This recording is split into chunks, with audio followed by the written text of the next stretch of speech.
Assalamualaikum warahmatullahi wabarakatuh. Nama saya Muhammad Mizan Asrori dari Prodi Tasawuf Psikoterapi 3A. Kali ini akan mempresentasikan materi kita pada kali ini, yang mana saya mengambil judul mengupas arti dibalik sebuah nama dalam kajian kitab Ihya Ulumuddin. Seperti hanya judul yang saya ambil, isi dari materi ini yaitu pengertian nama-nama yang ada di dalam kajian kitab Ihya Ulumuddin, yang mana agar kita mengerti maksud dari nama-nama tersebut. Jadi kita tidak bingung apabila dalam kajian tersebut menyebutkan sebuah nama, kita langsung mengerti, oh yang dimaksud itu yang ini, yang dimaksud itu yang ini. Jadi seperti itu. Hati. Jadi pengertian hati itu ada dua. Yang pertama hati kasar, yaitu sembal daging yang berbentuk buah sanubar yang terletak pada pinggir dada sebelah kiri, yang mana berfungsi sebagai lainnya organ tubuh lain, yakni mengolah metabolisme tubuh makhluk hidup. Jadi hati yang kasar, yaitu hati kasar yang dimaksud ini adalah yang di dalamnya ada lubang yang berisi darah hitam. Dan hati pada pengertian ini dikaji dalam ilmu-ilmu kedokteran dan tidak mencangkut tentang keagamaan.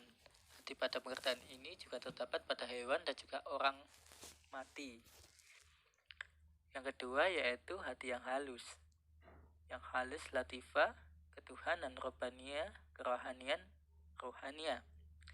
Pada pengertian hati yang kedua ini maksudnya ialah hati yang halus itu merupakan hakikat manusia.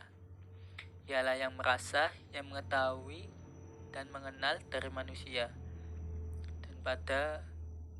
Dan apabila jika dalam kitab ini berkata hati, maka yang dimaksud atau yang dituju adalah pengertian yang kedua, yang mana memiliki hubungan menyerupai hubungan sifat arat dengan hubungan dengan tubuh atau jisim. Yang dimaksud ialah menyebutkan sifat-sifat dan keadaan-keadaannya. Lanjut, yang kedua yaitu pembahasan tentang ruh. Ruh juga dibagi menjadi dua. Yang pertama tubuh halus atau jisim latif, yaitu ruh itu yang menggerakkan raga atau tubuh dalam segala organisme tubuh. Jadi sebuah cahaya yang menyinari sudut-sudut rumah, sesungguhnya cahaya itu tidak sampai pada sebagian dari rumah, melainkan terus disinarinya dan hidup seperti cahaya yang kena pada dinding.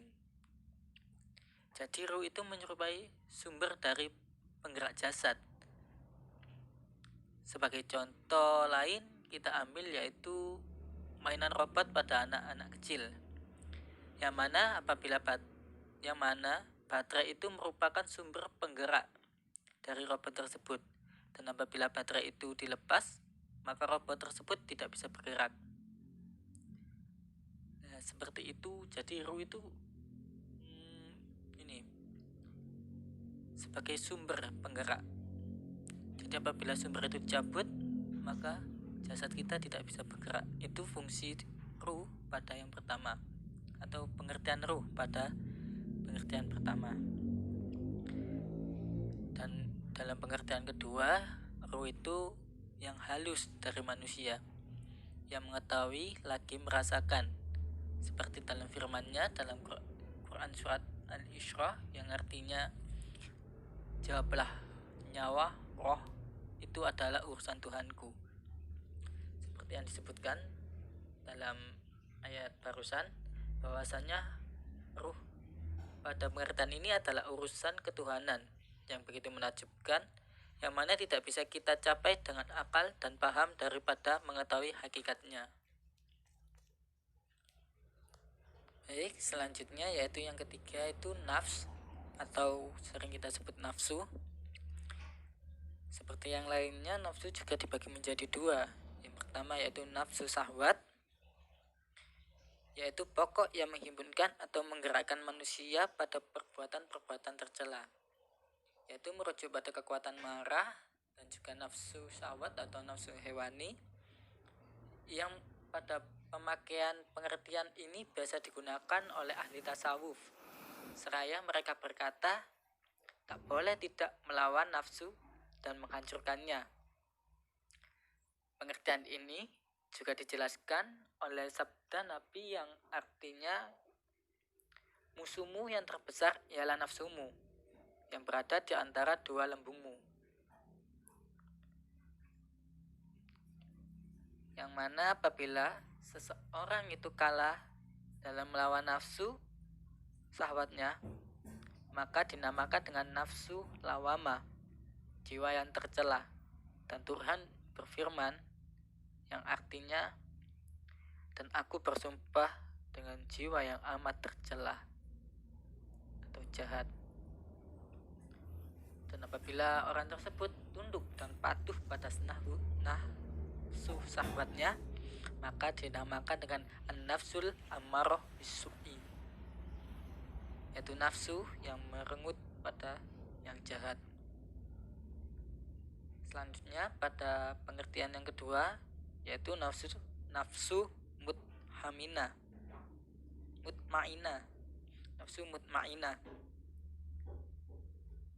yaitu diri atau jiwa yang tenang, seperti yang digambarkan dalam firman Allah pada Quran surat Al-Fajr ayat 27-28, yang artinya, hei jiwa yang tenang, tentram, kembalilah kepada Tuhanmu, merasa senang kepada Tuhan, dan Tuhan merasa senang kepadanya. Yang dimaksud pada pengertian yang kedua yaitu diri manusia dan zatnya, yang disifatkan dengan macam-macam, dan apabila itu tenang di bawah perintah dan jauh dari kegoncangan yang disebabkan oleh nafsu syahwat, atau lebih mudahnya diartikan dengan kembali kepada Tuhannya.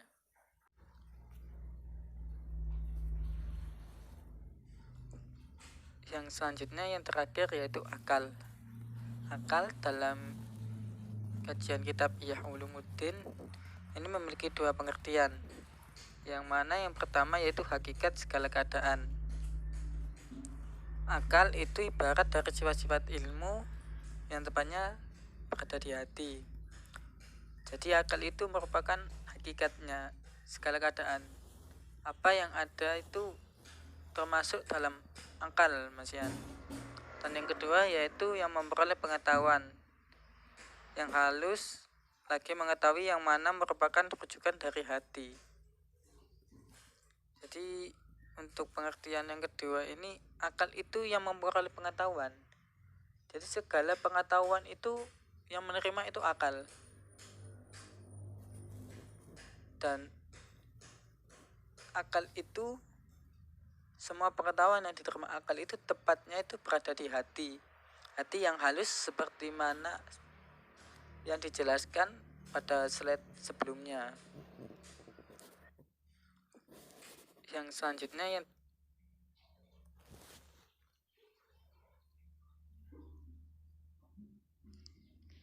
sekian dari saya. Mohon maaf apabila ada tutur kata yang kurang berkenan di hati kalian semua. Wassalamualaikum warahmatullahi wabarakatuh.